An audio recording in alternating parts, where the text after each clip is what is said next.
Hello, it is February 5th, and you are looking at an Auriga Max rocket on the pad, nearly fully fueled and ready to launch the SDP-742-198 mission for QuantumSpace from the pad at Vandenberg Slick 3E. My name is Rachel, and I'm an integration engineer here at AeonSpace.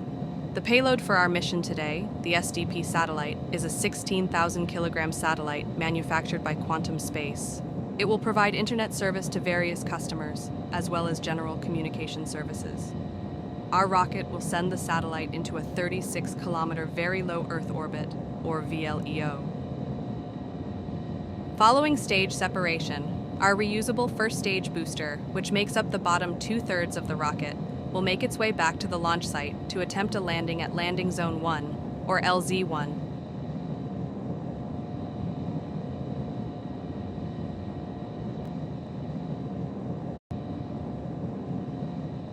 Let's take a look at our Auriga Max rocket for those who aren't familiar with it.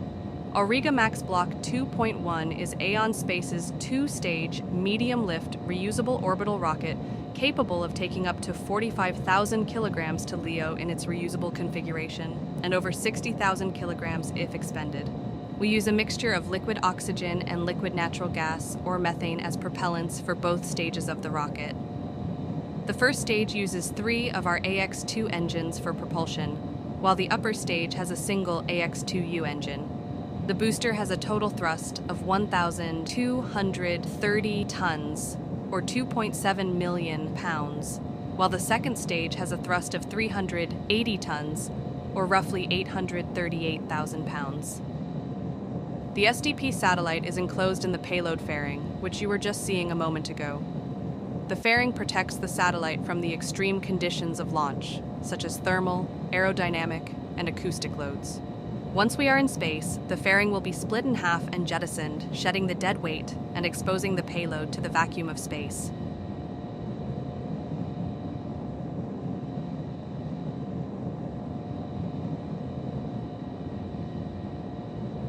We are approaching T-minus 2 minutes until liftoff. The next major event coming up is the strong back retraction. The large black structure to the right of the rocket will swing away in preparation for launch. The strong back retraction comes at around T-minus 100 seconds, followed by the rocket's transition to internal power at T-minus 60 seconds. At that point, the launch vehicle's avionics/flight computers will be in control of the countdown and flight.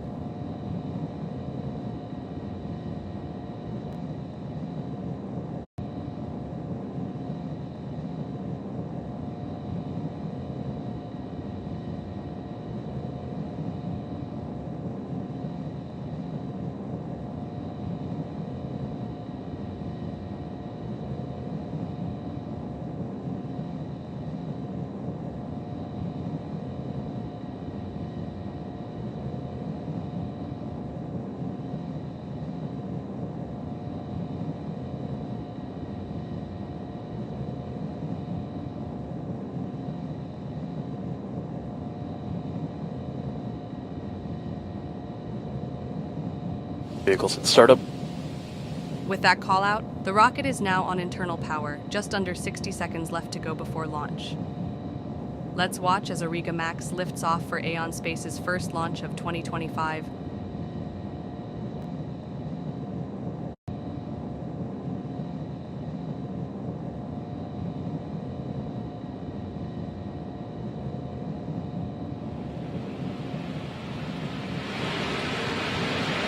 T-minus 30 seconds.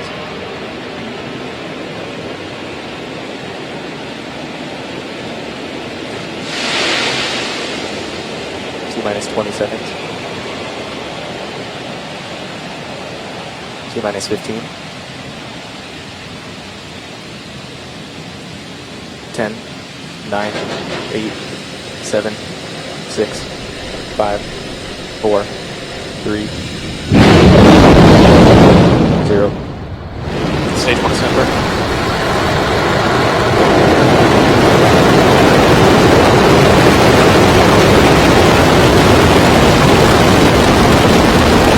GC section 57, post-launch pad operations.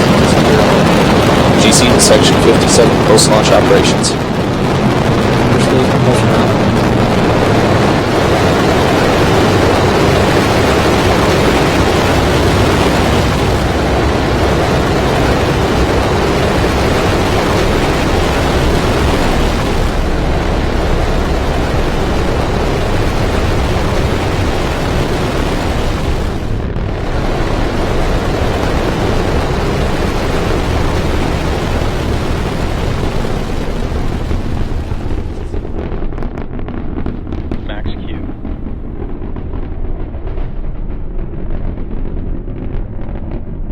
Auriga Max has lifted off, begun its pitch over, and cleared Max Q, the point at which the structural loads on the vehicle are at their highest.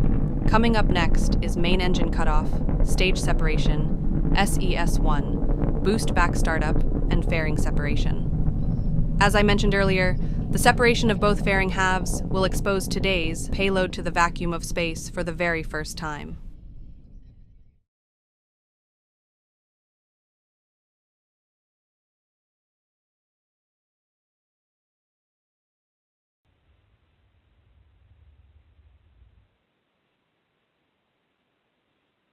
Main engine cutoff.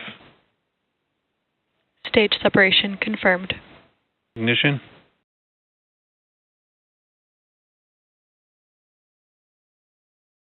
Stage 1 boost back startup. The first stage has 3 burns to complete in its recovery phase. The boost back burn, which is currently underway, which cancels out its downrange velocity, sending it back on a course to the landing zone. Second is the entry burn, which is performed during the start of atmospheric Fairing re-entry separation confirmed. and cancels out some extra velocity to reduce the stress on the vehicle.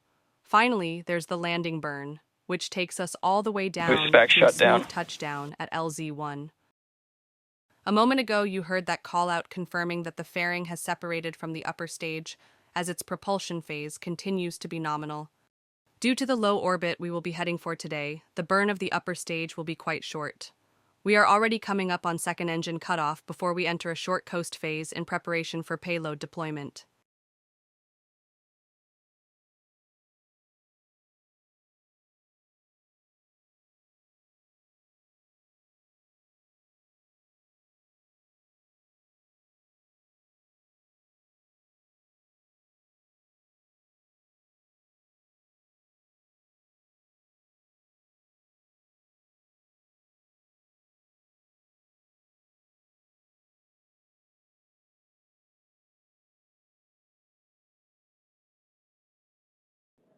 Pico.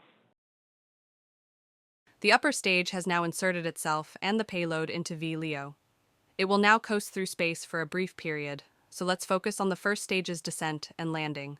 Next up is the entry burn, and it should last about 10 seconds.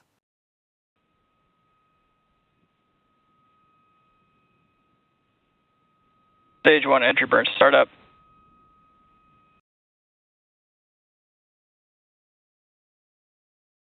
Stage 1 entry burn shutdown. The entry burn is now complete, and next up is the final landing burn. Reminder that this is the first launch and landing of this booster, B-1013.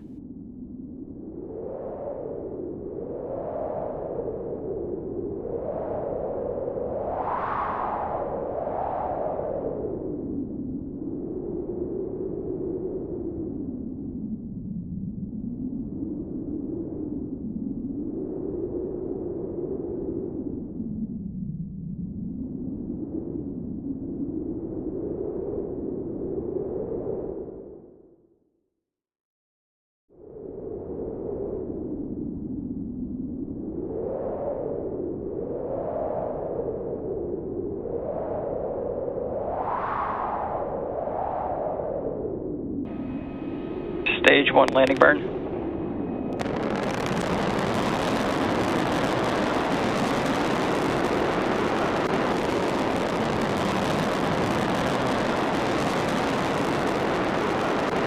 Stage 1 landing leg deployed.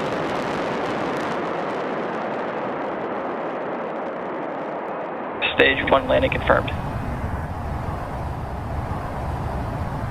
Welcome home, 1013.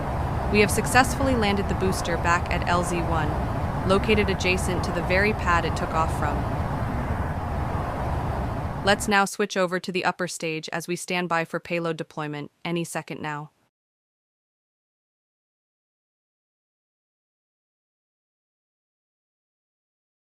Separation confirmed. And there you have it, another successful flight of Auriga Max, carrying our customer's payload to orbit. We'd like to thank you all for joining the webcast today. We hope to see you soon, and have a great day.